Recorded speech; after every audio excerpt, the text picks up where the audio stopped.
So we talk so much about job losses. Let's talk about a company that's actually looking to hire right now. So if you have your resume handy, listen up. One U.S. company is looking to hire 6,000 workers right here in America. And the CEO is joining us today. Angela Selden of Arise Virtual Solutions is on set with us. So first of all, 6,000 people? Why do you need so many people? Well, what we're seeing happening with many of our clients is that customers are moving their commerce to online. And as a result, they need help with those transactions, and they need to call folks. These customers want to speak with someone who understands what it is they're buying or what the questions that they have, and they don't want to speak with someone offshore. So they'd rather speak with someone in the U.S. So what exactly does your company do? We actually do customer service and sales calls for many of the premium brands in the United States. We sell cruises. We help people with roadside assistance in the event that they are stranded on the side of the road.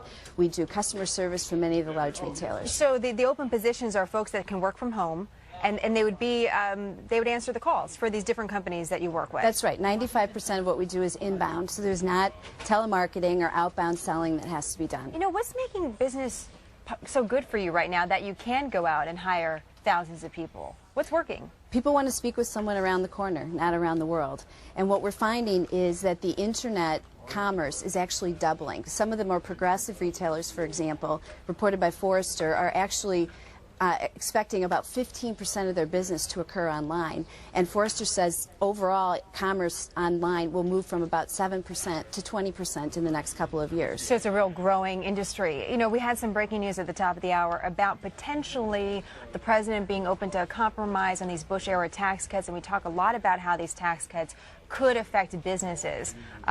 Just your reaction as a CEO to that news, hearing that there might be a compromise, would that change any sort of your strategy or game plan moving forward into the next year if the tax cuts are extended for everybody? Well, certainly the breaking news is, you know, hours old, right? So I think we all need to evaluate a little bit more about what the specifics of that program might be. But certainly there could be opportunities for companies and for our workers as well. Real quick, tell our audience, how can they get hired? www.arise.com. Please apply. We need 6,000 people between now and February. Well, it's good news to talk a little bit more about hiring. John was asking if he could apply. I told him no. Actually, no, he can work. Okay. We have nights and weekends, so we'd be happy to work around his schedule. No problem at all. Angela, I like your style. Yes. John's got, you seem nice. And he's got a great voice. So I think he'd be beautiful on. Yes, and you can work from home. It'd be perfect. Look at this right here. I had no idea this was coming, John. There you go. I'm there. Angela seems like a pretty good boss too. Looks like it. I'll get my resume in. Okay. Thanks so much.